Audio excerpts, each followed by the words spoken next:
Welcome to another episode of Man-Made Men on Man-Made Men podcast. You have Mr. Life and CB Smith, and we're back again with Aaron Taylor.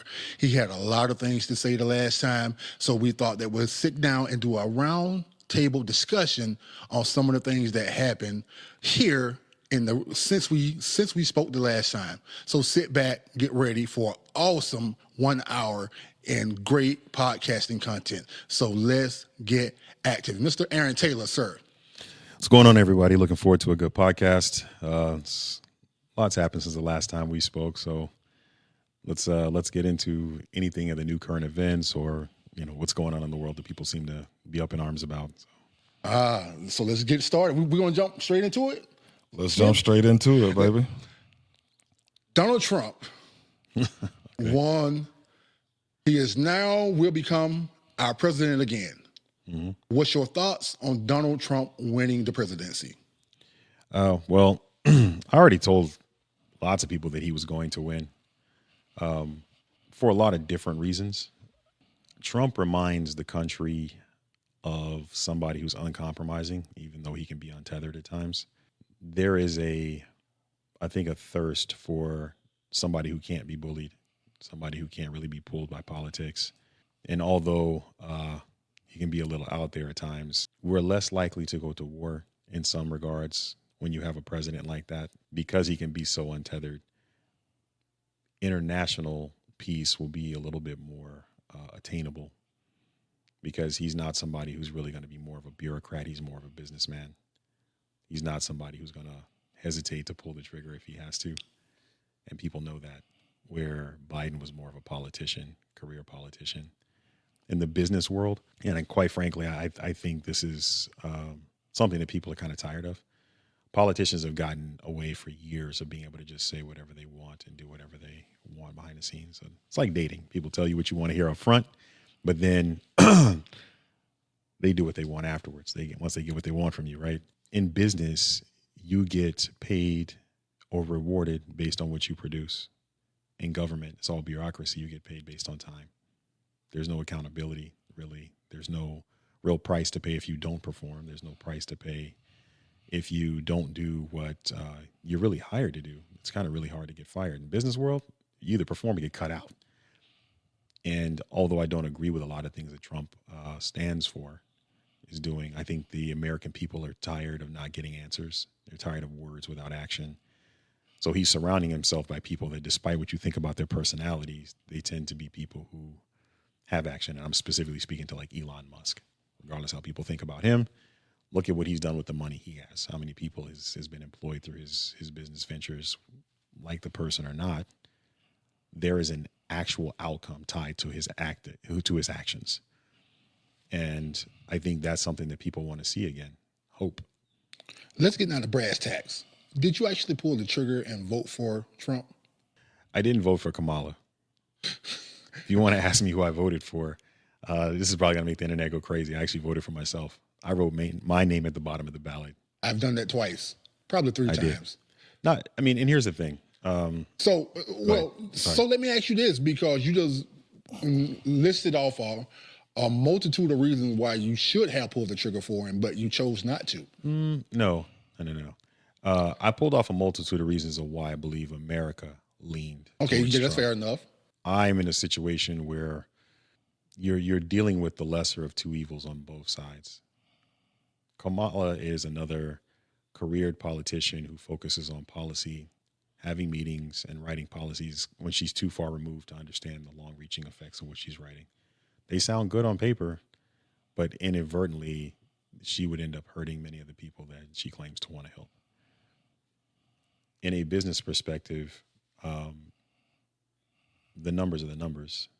So I can at least quantify that, and people can. So I don't think this is one of the times in history where I'm really disappointed in what America's become and the choices that we have. That you have two people who character-wise have some questionable behaviors, and two people whose maybe focus for the country isn't necessarily, I feel, in the best interest of the people overall. But you have to choose one.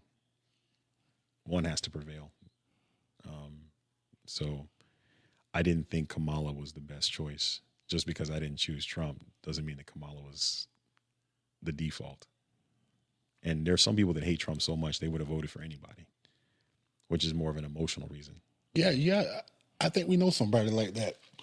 Yeah. And I'm not knocking it. I honestly, this stuff is dividing families, dog. This stuff is dividing absolutely. people in the same neighborhood. I mean, it's crazy to me that people can't just share opinions and both be legitimate in their perspective and just leave it where it stands. Because ultimately, if you follow God the way I do, my first thing I said to a lot of Christians is the first thing you should have said is let God's will be done. It doesn't matter who's in the office. If this is God's country, he will put in office who he deems fit. And whatever it is he's trying to do, that person will be done, period. Why are you getting all up in arms about stuff you have no control over? None.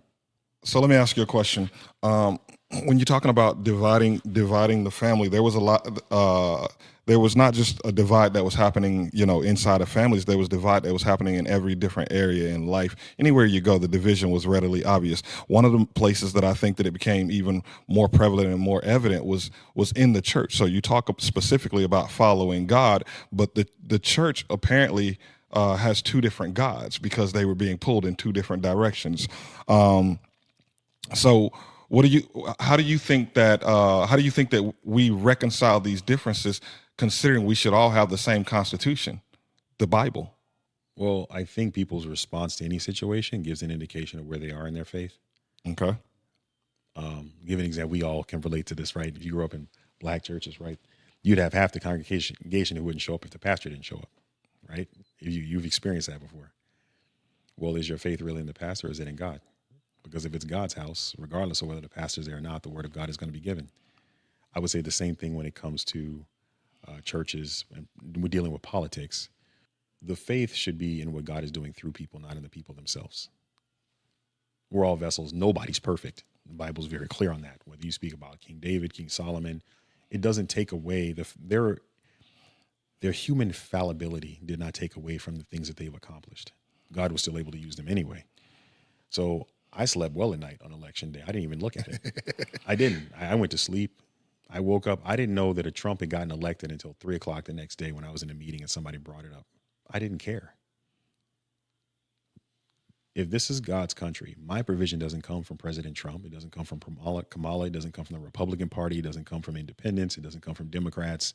I don't care about the economy to some extent. I need to be aware of what's going on, but I have no control over those things. What I can do is make sure I serve the God that provides me.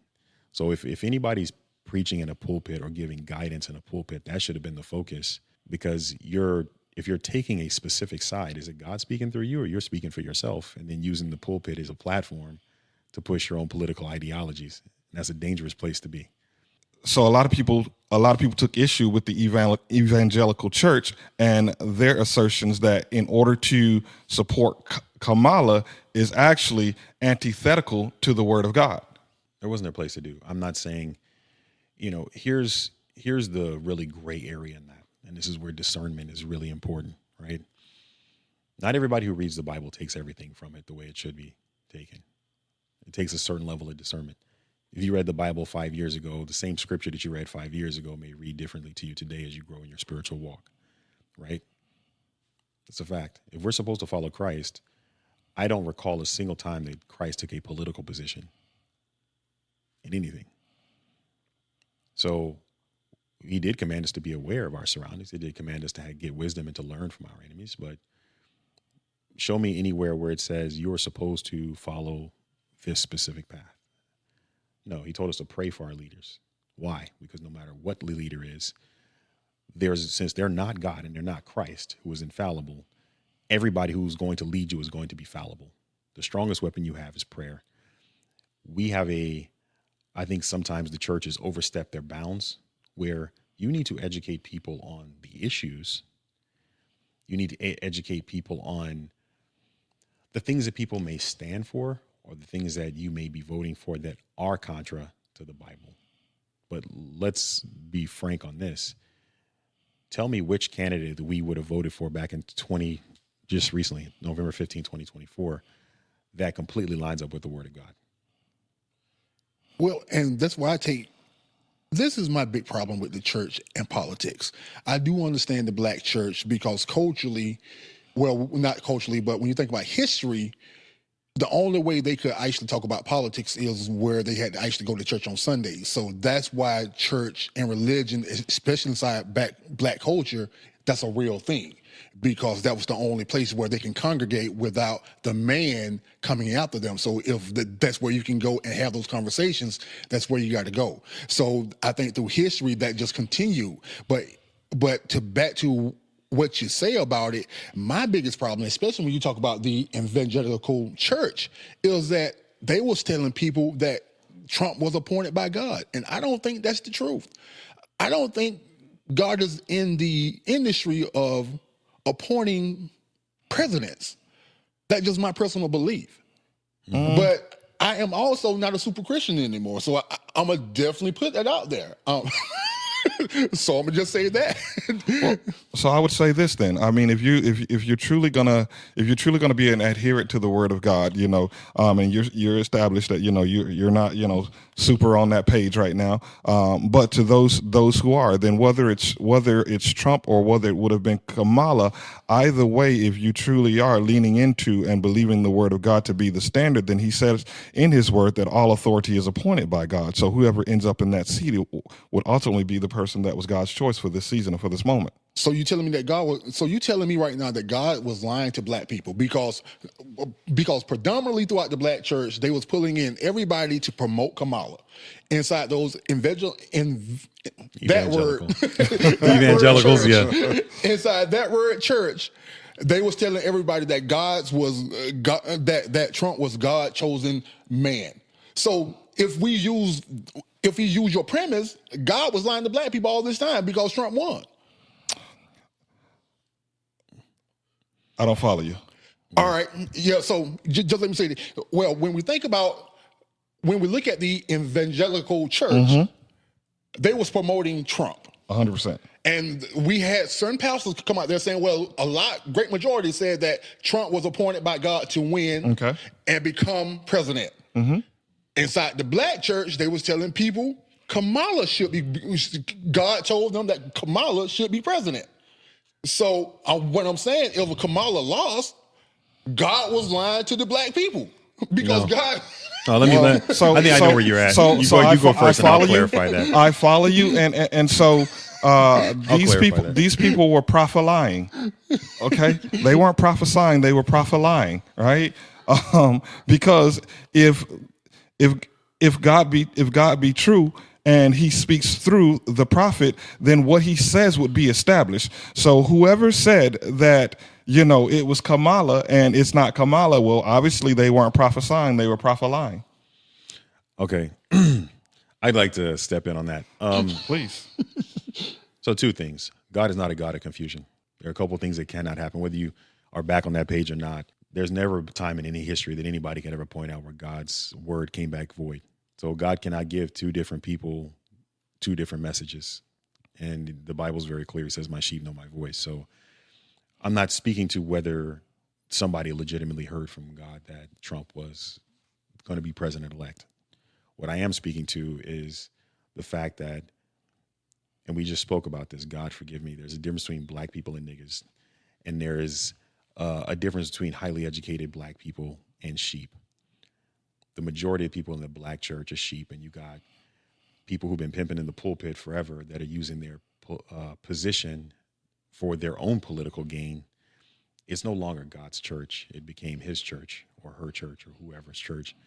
And they're using that to leverage up their people in their mind. And these people who I'm calling sheep are too blind to see that in this particular election, you'll notice that Kamala didn't really associate with anything black related until it was time to get elected. That was a political move. I'm not talking about her as a person. I'm not talking about any of her political positions. I'm simply talking about what is. When somebody only really taps into that group when they're trying to get elected, and people have done it forever. It's not just her. Well, now you identify with black, or now you need this sort of vote, or now you're going out to the hood and getting the pastors with the greatest congregations to support you and say that, look at this other person's behavior. I'm the person that God would choose because look at how this person behaves. my biggest question is, why all of a sudden did you decide to support it now? If you weren't supporting our communities before, why are you out here supporting it now? Why are you asking for a vote now? Because once you get elected, the likelihood you're going to come back is very slim to none. But because the person in the pulpit has some sort of political acclaim, whether it's because they got money, whether they got support, some sort of political office, there was something gained for that person or that group of people, not for the people that are really going to give their votes. That is a problem. It is. And people in the black church tend to follow pastors blindly and aren't realizing that they're guilty of idolatry in itself, because they idolize the word of the man standing in front of them rather than searching the scripture and asking for discernment. Just because somebody feeds you something doesn't mean you need to eat it. Well, so I would ask then, and maybe I'm projecting a little bit here, but I would ask, would you say that the black church is a misnomer? And I'm going to go even further. I would say that the black church is a failed institution. The black church has been propagated as the pillar of the black community for forever, But let's just be honest. What are those pillars holding up apart from black progress and black growth? I think it used to be. I do. I think there was a time where the church was the center of the community, and it was evident. But it was because it was the church. Right. See, now it has the prefix, the black church. Yes. I see what you're talking about. Yeah. No. And, sadly, there should not be a difference. No, it should not. There's only one church, and Christ is the center of that church. But like I said, people have kind of created their own little serfdom and fiefdoms in this deal. We touched on that briefly last time. Remember when I said I had spoken to some pastors, and it's like, why has there been no progress in your communities?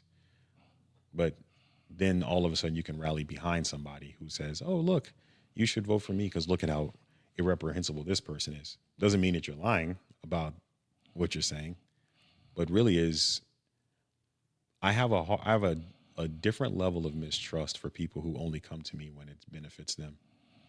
The one thing I can say about Trump is that he showed you who he was from the beginning. What you see is what you get. He didn't hide. He says what he says. He does what he does. And I think to some extent, people have accepted the evil they know rather than the one that they don't know. The one that smiles in your face saying, I'm really here for the people. I'm really here to do this. But are you really? Because the very people you're trying to get support from, you never mentioned or pushed for them before this moment. So what's the likelihood that you're going to continue after you get what you need? I don't know.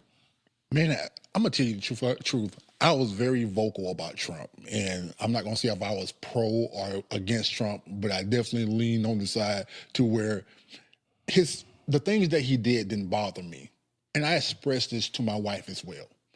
So saying all of that, because especially when we're talking about black people, black culture, I think 92% of black women that did vote actually turned out and voted for Kamala. You think? But nobody wants to have a conversation about all the women that did not turn out to vote, which is a bigger issue because a lot of people didn't actually turn out to vote. Some people just chose not to mark that. But when it comes down to you and your wife, how did that conversation go with her when you said that you didn't vote for Kamala? No, I just said I didn't vote for Trump. Oh, yeah, that's what I meant. So you just left it wide open for her to read it however she wants to. Well, here's the thing. I know her position. Okay. My wife is a very intelligent woman. You will have truth on both sides. No matter what your position is, there's a level of truth of why you're choosing that side, right? I don't want to discount that. I'm not going to argue it. And I know when somebody's made a decision that no matter what's put on the table, it's not going to change their mind. Just like it wouldn't for me either. I have a different perspective because I'm looking 5-10 years from now. I'm not looking right now. It's her and my father together.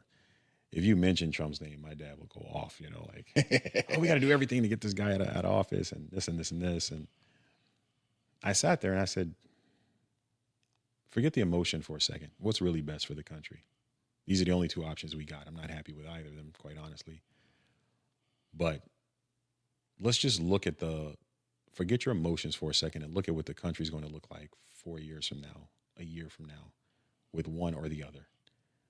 Which one is likely going to help smaller business owners? Which one is likely going to help bigger business owners, for that matter? You can't get jobs without rich people wanting to expand their companies, right? Elon starts another company, has to hire people.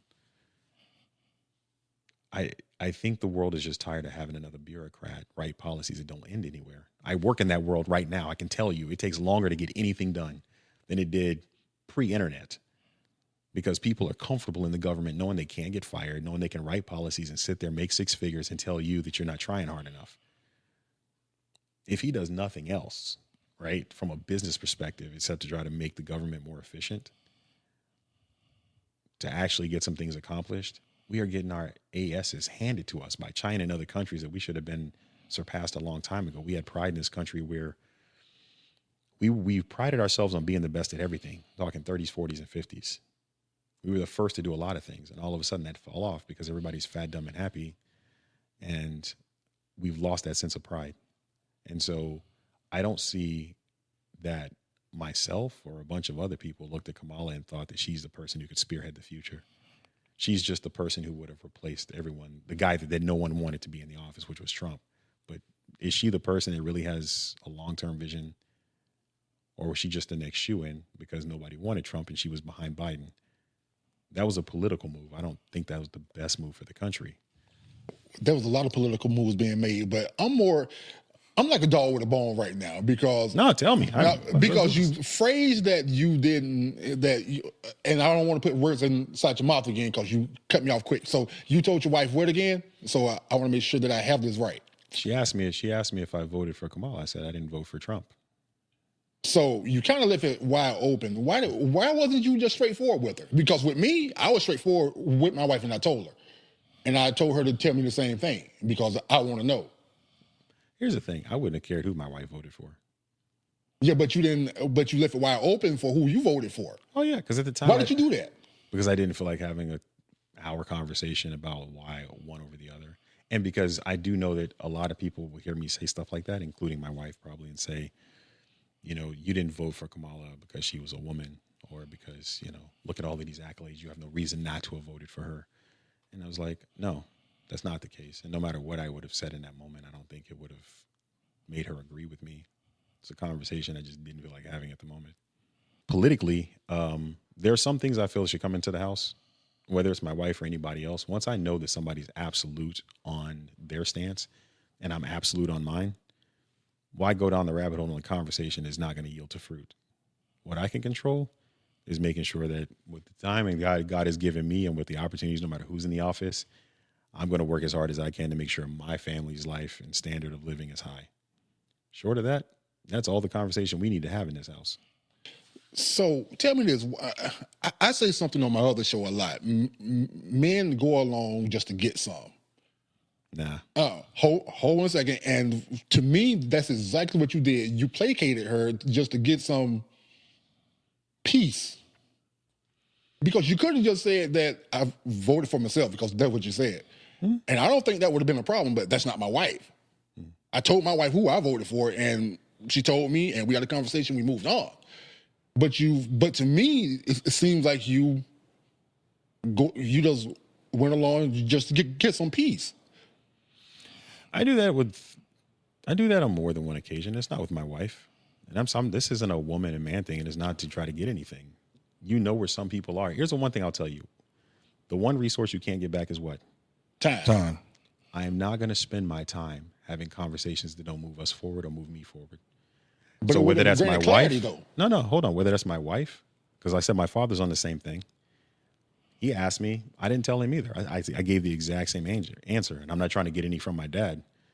It's just a conversation. Like, he's going to go on for another 30, 40 minutes.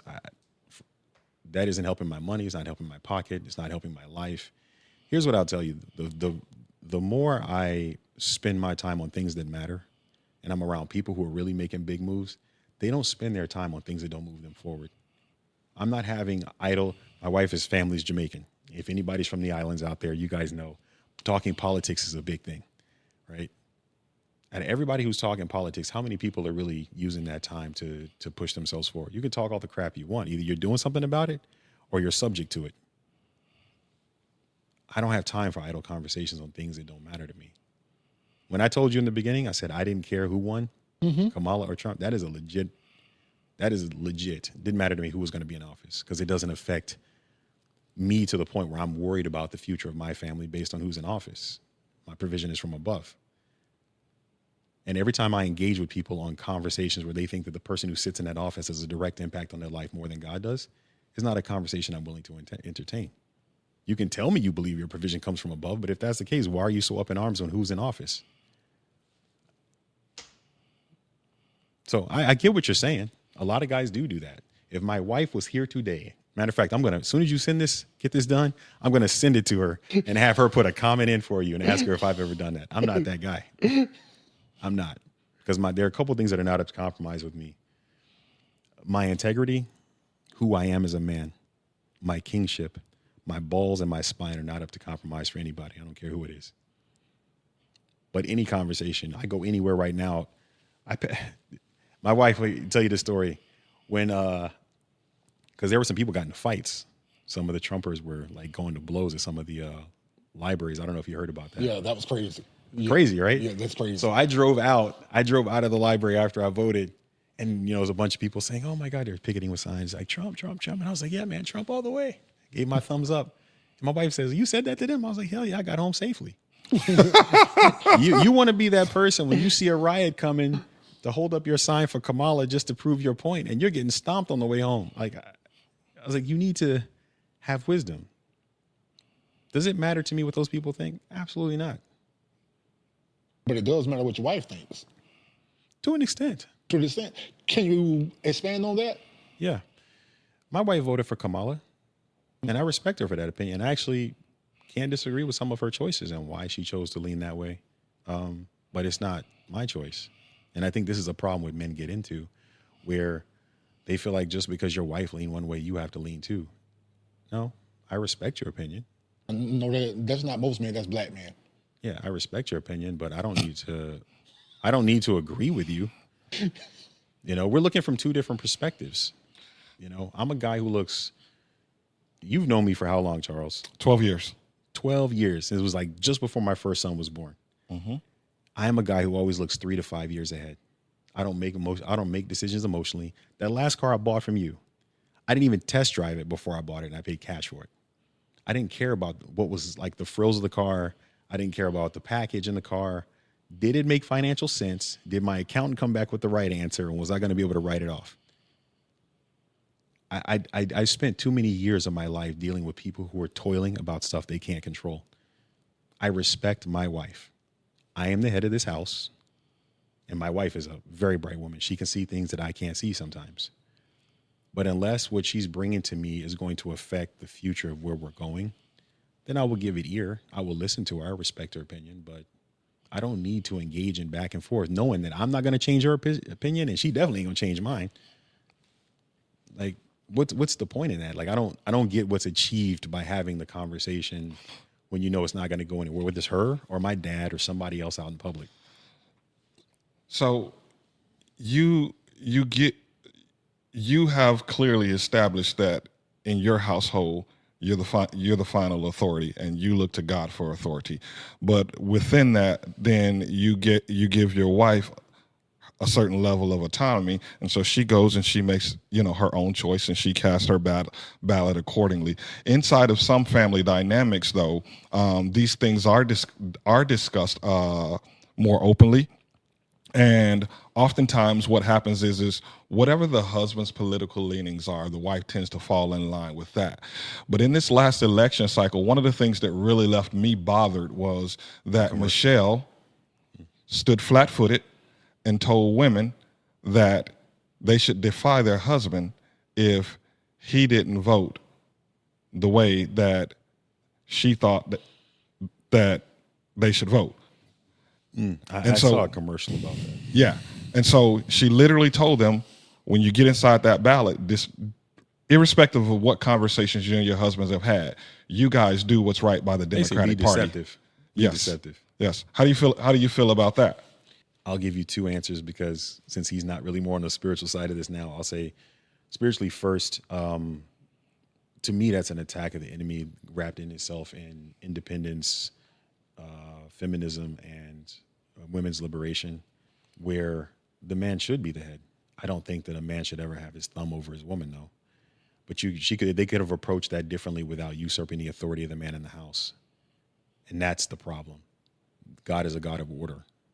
God created man, then he created Eve, and so forth, so on. That doesn't change. To convince women that they should be deceptive to their husbands. If they're having an open conversation like you did with you and your wife, and you said, hey, look, I'm going to vote this way, or I'm not going to vote at all, and your wife says, hey, I'm going to vote this way, you guys lovingly have an open conversation and move on. There's nothing wrong with that. That is actually the way it's supposed to be. But to have open conversations, kind of knowing where the other person was, or one person going along with her husband to keep peace in the house, and then going and being told by people that are, pro-women's lib, you don't have to tell your husband what you're doing. Basically, be deceptive, lie to him. You have your own autonomy.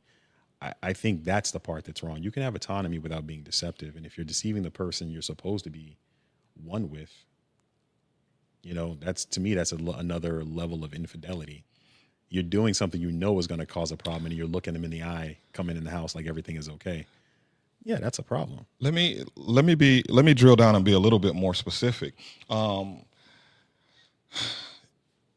You bought your last car from me. You know that I sell luxury vehicles, and in selling luxury vehicles, I'm able to notice a difference between the demographics, and oftentimes it's stark and it's very clear. So when I'm talking about people's political leanings or women's political leanings typically aligning with their husband, I'm not so much necessarily talking about us, right?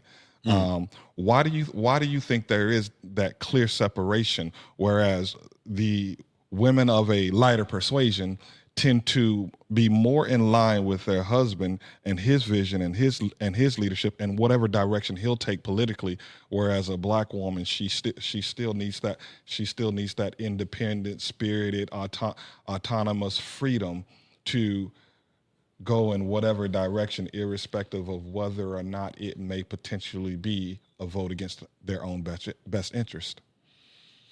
I will say this. I think, at least in my experience, and I can speak that I'm guilty of this, my wife is actually the one that pushed me to get more well-read and at least start watching videos on what goes on with politics. Because I'm very tunnel visioned. Very. You can be distracted. I mean, I feel like a lot of what's on TV is just a distraction to keep you from, as long as you're busy with this over here, you're not doing what you need to do for your own life, right? I will say that I think that the lighter persuasion or Caucasians tend to be more politically involved at a younger age. And I don't mean just watching the news and having opinions about it. I mean actually involved in politics. So I think when they have conversations within their homes, it's based on a different set of information than what we deal with sometimes, because they're intricately involved in it. They're not just dealing with the sound bites that we're getting on TV. And if you haven't noticed, history has shown that black people tend to respond more emotionally when it comes to certain things. Like racism is an emotionally charged word, right? Watch how we respond when there's been an injustice. And I'm not saying that at times it wasn't justified, 110%, right? I think that you're asking a multifaceted question, because when it comes to black women, a lot of times they've been made strong because they had no choice. And I say that because how many people look at my wife and I strange when we go out. And I was like, why are people always staring at us? Sadly, I don't see many other black couples out in the places that we go. I don't. Like a husband and a wife, or a husband, a wife, and the kids, all black. That is not a common occurrence for me here. Maybe in Atlanta or, in New York, you see it more often, but no, it's not just that it's here. It's that we have what I think about 33% marriage rate. Mm-hmm. Yeah. So that means that, and we have a pretty big population. So that means that most of those women are single mothers. Most of those women also came from single mother homes. And even the ones that are engaged or married are typically coming from single parent homes, where being an independent woman is something that has been ingrained in them from young. I think mostly out of fear, because they relied on a man who didn't treat them like they should have been treated or didn't honor them right.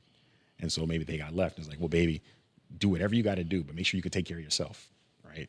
And then that starts rolling into a whole nother life of its own, where it's not just, okay, let me make sure I can take care of myself if this doesn't work out. It's, I need to be a complete independent and just have you as my side piece to some extent. And a lot of guys don't look at it like that, but that's essentially what it is. You have a really high divorce rate for highly educated women, especially black women, right? Or they can't find a man to date at all in their level. But it's because, is it really that they want the man? Do they really want an authority figure? Do they really want the marriage, or do they just want the wedding? Do they really want the man, or do they just want companionship? They don't want leadership. They don't want somebody who can lead them. It's like, no, I want you in my life, but I still want to do everything I want to do.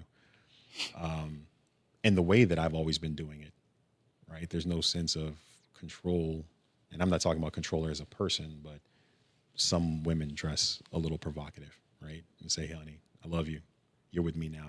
I don't want you dressing like that. They'll give you blowback, right? Why? You'll jump to a master at work. If he tells you to dress a certain way, you do it.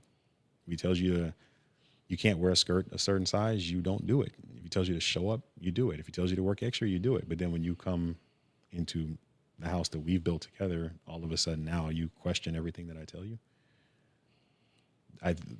That's a long way around to just say that a lot of that plays into what you're talking about, where I'm going to do what I want to do, but I kind of want you around when I want you around.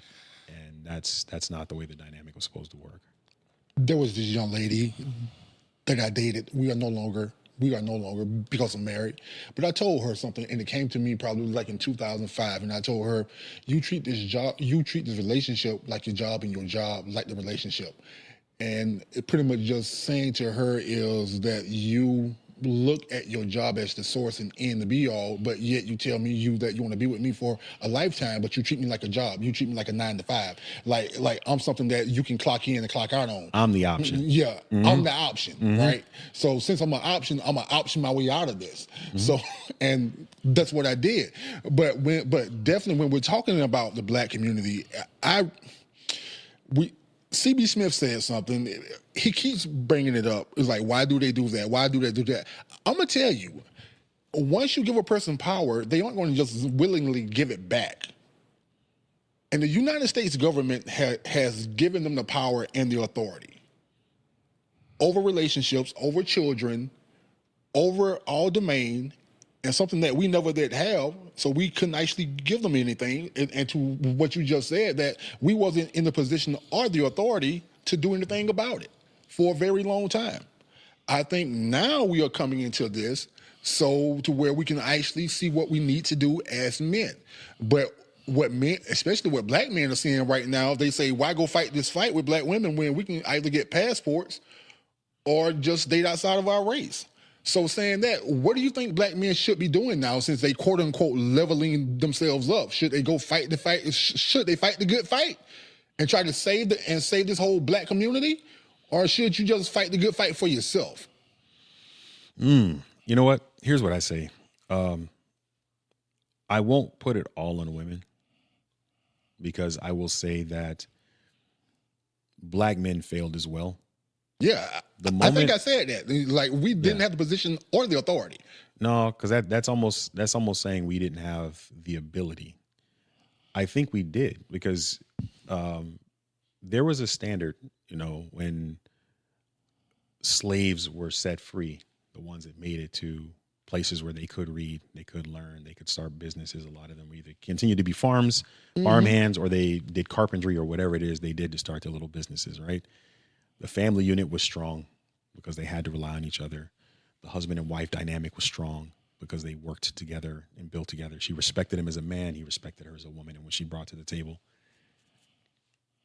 We did not have to take a backseat when the government stepped in. All right, so let me dispute that. 1928 or 1932, the Farm Act is when they began to give welfare to white women. Black women didn't get welfare until about 1972, somewhere inside that range. In 1967, 1968, the Moynihan report came out, and Moynihan was actually talking about this, and he said that there was something called the Moynihan Scissors. It was that when they began to actually start giving black women benefits, they started to divorce their husbands more. But he said when they went back to 1932, they saw that even when they gave white women benefits, they still stayed inside their marriage. So he said that there was a real issue, and I might have my dates mixed up here, but then they gave something called the Great Society, which where they actually super injected the welfare system to actually make sure that black men wasn't inside the home if they got benefits from the government. So 100%. now we weren't because power that's a real thing, and when you was enslaved and brought to a whole different country and not given power to actually grow your community, that's something that we really need to look at, because everybody else got what they needed to actually build the community, but black men and black women and the black community. So I'm gonna go back to that. I'm not blaming this all on black women. I'm not blaming this all on black men. What I'm simply saying is the system is what it is, and we are inside this part. We are here and now. Black men are making more money. Black women are making more money. You have the ability to actually grow your family. So should black men buy that deal? I'd say it depends on the person. And the reason I say that, because I don't disagree with you. Where I will say that there's a little bit of a disconnect is that just because somebody gives a subsidy doesn't divorce your responsibility as a man. Just because a woman has my child and gets government support and says, hey, you know what, you can't be in the house anymore, fine. That doesn't stop me from making sure that my kids can read. That doesn't stop me from being involved with my children. And I'm not saying this for all black men. We're just speaking about things that have permeated the black community for God knows how long, right? And I grew up in part of those communities, so I understand this.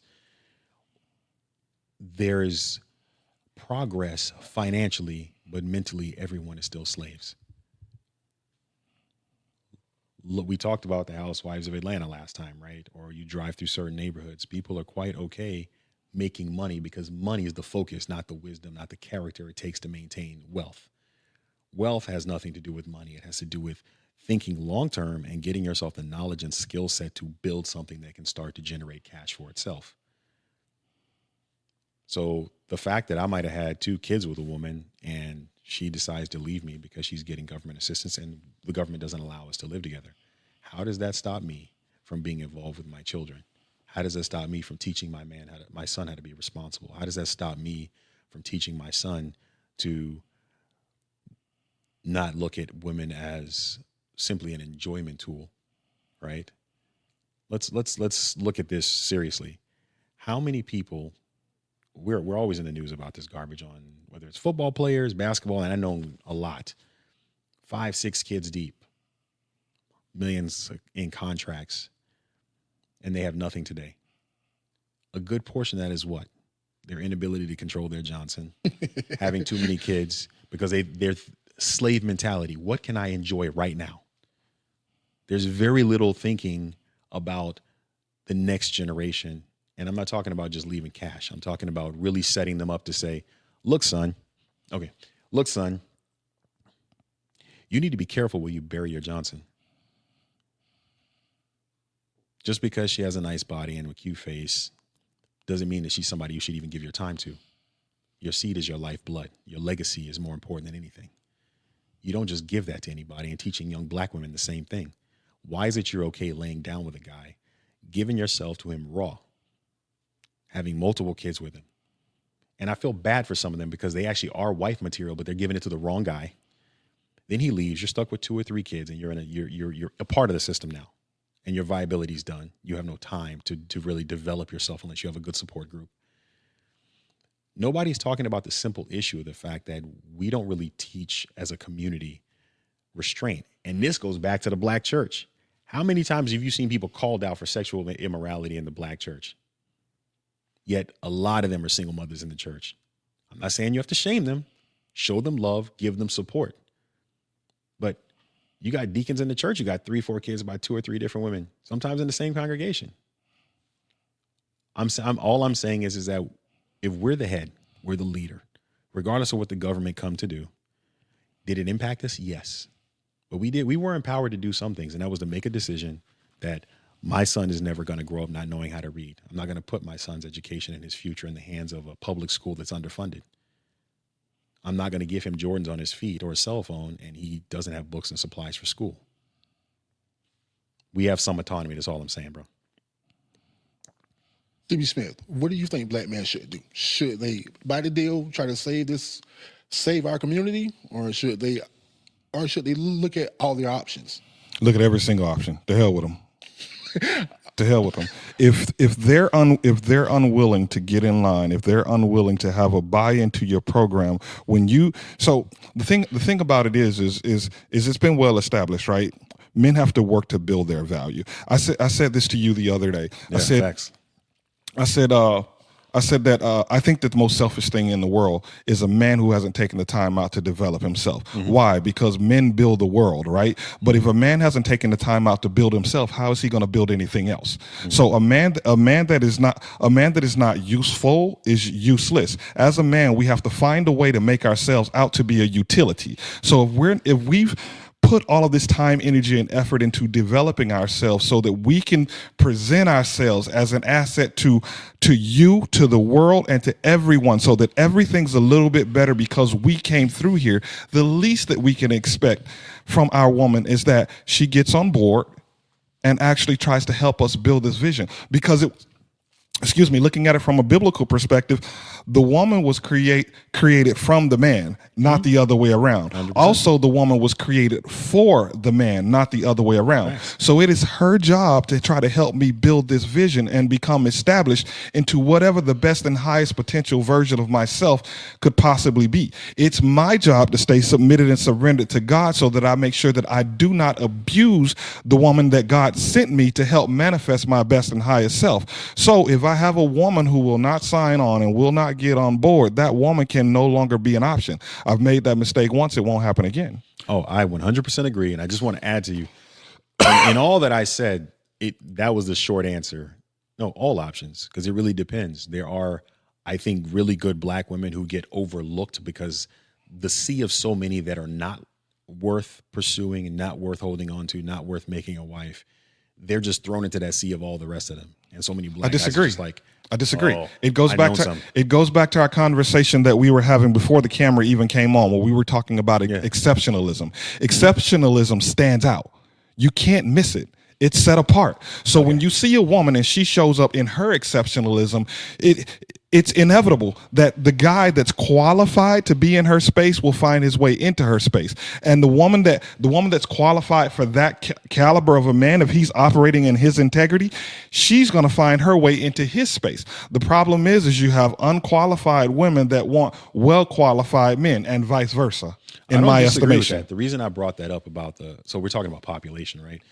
In my world, I was dating a woman a long time ago before I met my wife, and really good woman. She crossed a line that shouldn't have been crossed once, unintentionally. But that was, you can talk about excellence, and there's certain lines I just have. You know that. She was probably going to be the last black woman I ever dated. So it wouldn't have mattered who came into my circle after that. I was just done. You know what I'm saying? So when you say exceptional stands out, it does. But whether you're a man or a woman, at some point in time, you've kind of gotten tired of what you've become used to, and you don't even want to give the other what could be exceptional, the chance. You're just tired. You've been down that road too much. And I think that happens on both ends for both men and women. My wife, we crossed paths just out of divine intervention. I wasn't looking for her. She wasn't looking for me. If it didn't happen then, I'm telling you right now, bro, it would not have happened. Even my wife said that. She was like, I'm surprised you didn't marry an Asian woman. I was like, if I didn't get you, I would have. All right, I'm going to be honest. I was looking for a black woman. I wanted a black woman.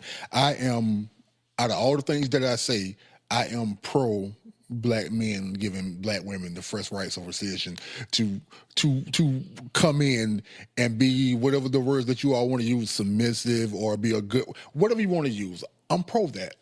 But at the same time, I think humans in general have bad pickers. I think black people, in a more specific term, have terrible pickers. 100%. I think black women have terrible pickers, and so do black men. So when it comes to that, if you know you have a bad picker, And you know the pool of women that you usually surround yourself with, because when we look at the women that you probably date, it's going to be somebody inside your geographical area that you want to probably fall in line with, or somebody you meet from work. So when it boils down to that, are you looking at these? Are you finding viable candidates? Is the biggest thing. Are you putting yourself in a position to be found if you're a woman? I used to tell black women, because they used to come to me all the time, like, how do I find a good man? And I ask, where do you go? They tell me the club. They tell me sports bars. They tell me they might say church every now and then, but there's no place. Not even there sometimes. Yeah. But there's no place to where you're going to find a man that's making over six figures on a constant basis. And then when I would tell them, well, maybe you need to go to Ocean Prime by yourself, sit at the bar 3-4 days a week, and invest inside yourself to find the man that you want. Oh, now that's a problem, because they got to go be alone and spend money. And I have this conversation with men. If you want something good of quality, you have to invest inside of it. And if you're not willing to invest inside yourself, why should he invest inside you? We was watching some show to where, I can't remember the show was, but he said that some women are professional positioners. And what he was saying is they position themselves to get basketball stars. It's how come the same women can have 3 or 4 basketball stars and no woman and nobody else can find them? Well, guess what? They spend their money and go sit courtside. They get dolled up, go sit courtside, because they know what they want. They don't mind by spending their money. But if you want a man that's going to make business deals, why don't you go sit at a high-end bar to where he might come sit down and be in? Or do you if you want a guy inside tech, why don't you go to where tech guys be? You don't want to spend money to go to the tech conferences. Well, we touched on that earlier. I mean, there's many times where what people want and what they're willing to give up to get it do not line up. And because I do, business consulting for people sometimes, whether rich or poor, doesn't make a difference. When people tell me what their goals are, the first question I ask, after I get the full vision, I ask them, is like, okay, tell me everything you live, like how you live right now. What are you willing to give up? And they think that's an odd question. It's not odd. They're 24 hours in a day. If you're telling me you want something and your life is filled with stuff right now that isn't getting you there, there's something you're holding on to that you shouldn't be holding on to anymore. You can't swing forward on that branch unless you let go of the one that's behind you. When it comes to women, I'd say the same thing. That's that poverty mindset where you're focused on buying stuff on Temu.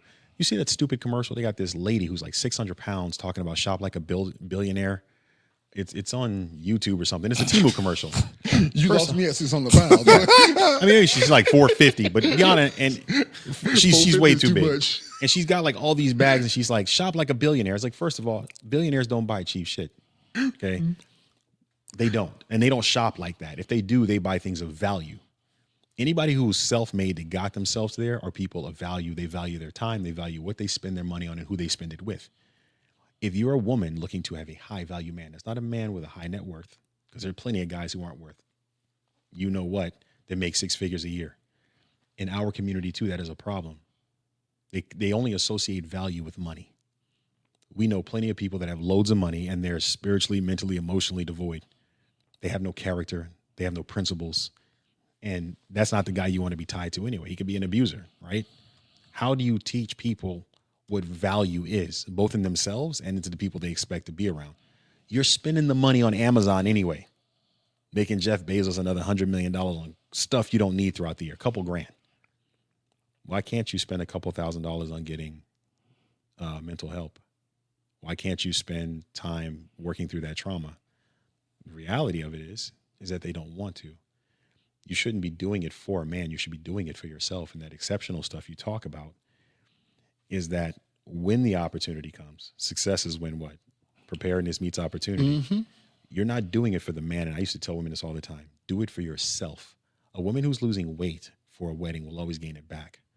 A woman who's just trying to have a lifestyle change because she's tired of being in that body, she's tired of not being where she wants to be, she's tired of not feeling confident, that is a different motivation than the woman who's just doing it to get the prize. Male or female, right? When it comes to collecting or maintaining yourself and getting a high value man and keeping him, Because let's be honest. And I've had this conversation with my wife. If you're a principled man who does well for yourself, built yourself up, character-wise, financially, and you have a vision and a direction for yourself, you have a sea of options when it comes to women. If you're close to 6 foot or over, even more, right? If you look good, even more. If you're in really good shape, even more.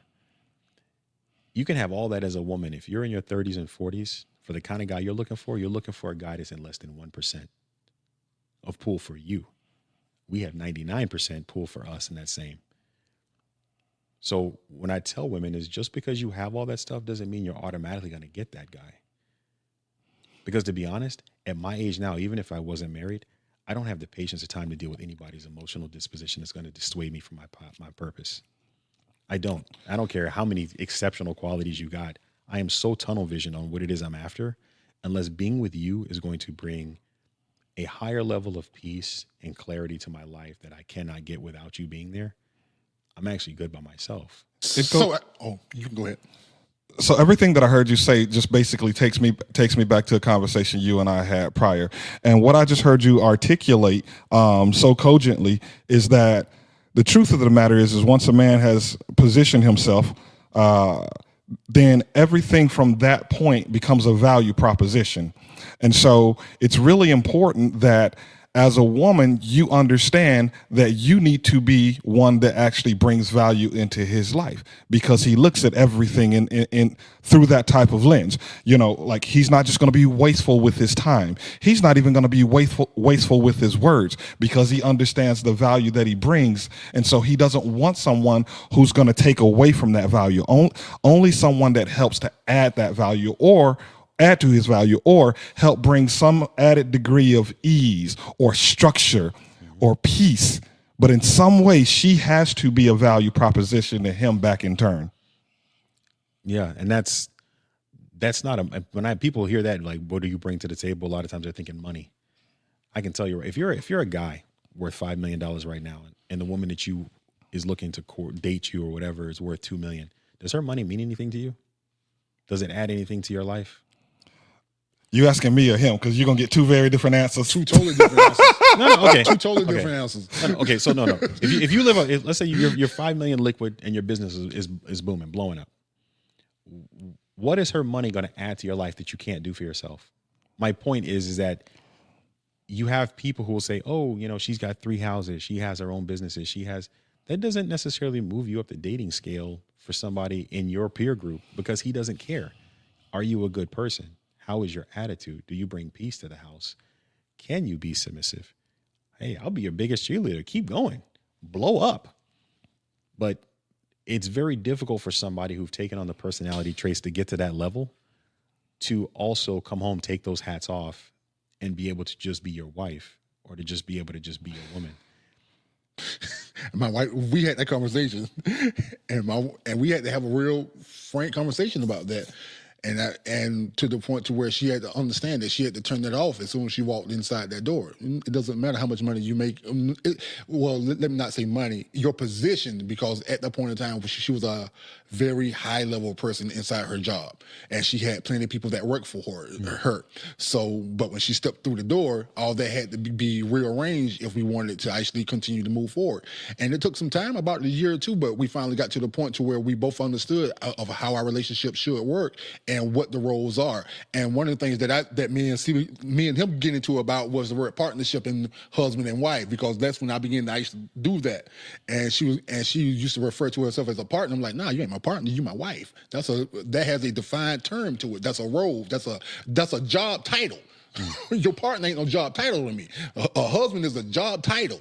And then I went down of lead, protect, and serve. And just so happened, probably about 3 nights ago, we woke up to a light on inside our house. She tapped me on my shoulder and said, "A light is on inside the house." Serious? Seriously. So I had to click and do a clean. I had to sweep the house while she stayed inside the room. But once again, you didn't say, "Let's go, partner."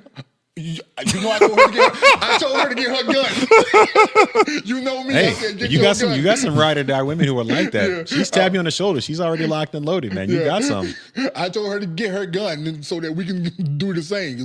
But I did sweep the house. So, and it goes back to when we're having these conversations for men and women, you got to understand what you're looking for and what you want. Because once again, you don't look for women that have money. But for me, I'm necessarily don't say that I don't look for women that have money, but you can't be broke coming around me. No. Yeah, you misunderstood. That's not what I mean. Not looking for women who don't have money. I'm saying a woman having money does not endear you to me more because you have money. Because first of all, my future is secure. So if I'm worth, my company's worth $5, $6, $7 million, and your company's worth $2 million. I've lived in mansions. I have cars. What money is not adding anything more to my life. I think what you're talking about that I could value for a woman who has accomplished a lot is the fact that when you have a woman who's actually been through the rigor and her character's also been developed for what she's had to overcome to get there. When you say that you're trying to build your business, she's not going to bother you and ask you where you are all the time. As a woman who's never done anything, because the poverty mentality woman is like, he must be out cheating on me. She knows you're a high value man and her paranoia is going to start to get to her if you're not home a lot. The chick who's built something, that woman who's really grinded and put herself through it, and she understands. She understands, and she'll be the one to push you when she sees you sleeping. She's like, nope, nope, you're too close. Get up. That when you get that dynamic together, when you and your wife and my wife as well, when you come to that point where the level of trust and understanding and comfort with both of those positions align, that's when the bond becomes an impossible bond to break, and that's what makes it beautiful and valuable. But short of that, some woman come to me and be like, oh, I got this, I got that, I was like, I need peace. I like your character. I like to be around you, see what you have in your head, but don't come throwing your degrees and your certificates at me like that means anything. Last question, CB Smith. All right. You and I have had a conversation on multiple occasions, and I really want you to really speak to the audience and take a little time and just pontificate on this issue a little bit. I want you to really speak to and expand and expound, spell it out for us, what true kingship actually looks like. Wow. That is a tough question, man. I could tell you what it doesn't look like first, and then in speaking to that, I think the rest of it will start to flow. What it doesn't look like is somebody who makes excuses for why they are where they are. What it doesn't look like is somebody who hasn't evolved as a person.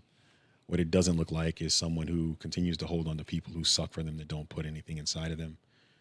What it doesn't look like is somebody who's comfortable where they are.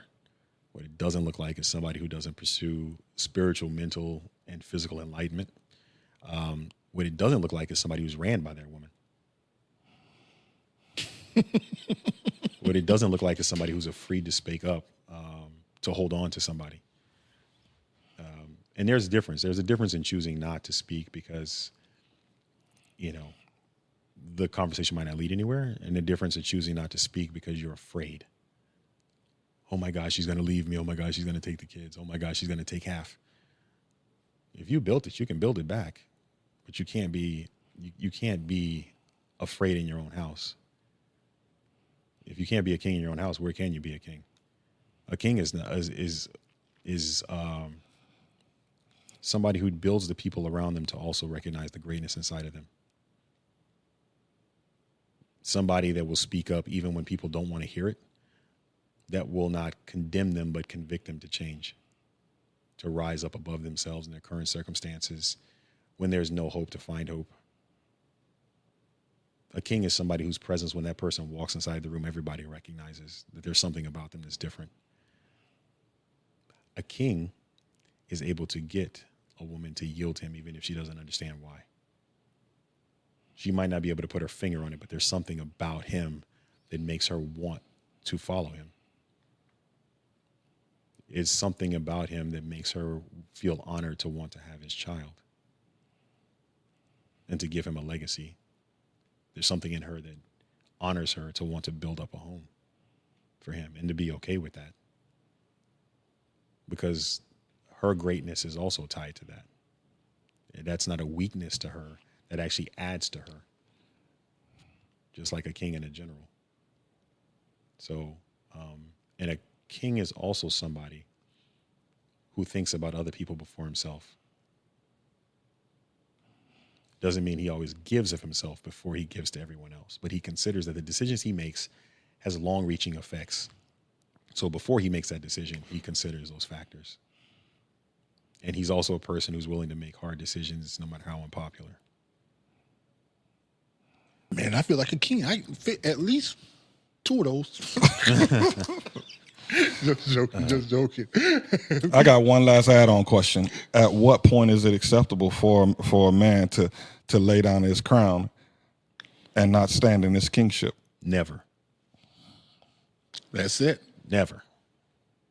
I'm done. Realest word. That's good. That's good, Smith. That's good, CB Smith. Aaron, I want you to do something.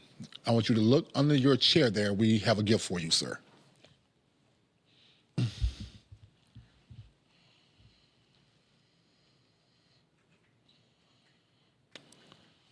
So as you was grabbing that, I was contemplating, do men put gifts inside bags for other men? And then my man kicked in and said, no, I'm just, men don't give men gifts like that, No. especially if your wife isn't involved. So, Yeah. Is this Arabic? yeah, that is Arabic. But what's going on right now, if you all know Mr. Life, I believe in making sure that men look good, smell good, and be great. And so for every guest that come on here, we got to make sure that you look good and smell great. And so the shirt is to make sure that you look good. So if you can show that to the camera, that will be greatly appreciated, sir. There we go. Man-Made Men podcast. And this is a podcast to where we are finding men that are great inside their business, inside their relationships, and with their families. And Aaron Taylor was our first guest. So Aaron Taylor, it's going to be our new tradition that each guest that we bring on refer us to another man-made man. Who do you suggest that we interview, sir? You know, I've been mulling over that question for a while because I want to make sure that I give you guys somebody that will do the podcast honor and also inspire people. I have to tell you, I haven't narrowed that list down yet. So if you can give me a little while, I promise I'll get you a name. But it's going to be one that's going to help put you guys hopefully on another level. All right, both him and them. That is great. But this is something you can answer right now. What is one question you want us to ask him? What do you believe makes every man great? Real men. Not every male is a man. Real men. What does he believe are the things that a man needs to go through in order to make him great? Are you working on something right now? Are you working on your own show? Yeah. I'll be starting a podcast here soon. Thanks for some influence and some pushing. It'll be called Cerebral Kings.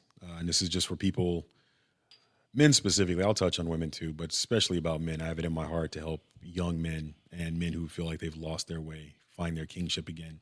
Because it is not acceptable to lose your crown at any point in time. But if you have lost it, there's no excuse for you not to get it back. Sometimes you just don't know how. And unfortunately, that's going to take letting go of some things that are going to be painful. It's going to take some work. It's going to take some rigor. It's going to take looking into some depths of your life that you don't necessarily want to look into. But if you truly want to change, I'm here to help you get there and inspire you to step up and get your crown back. And for those of you that have it, to maintain it and never compromise for anyone, ever. That's it.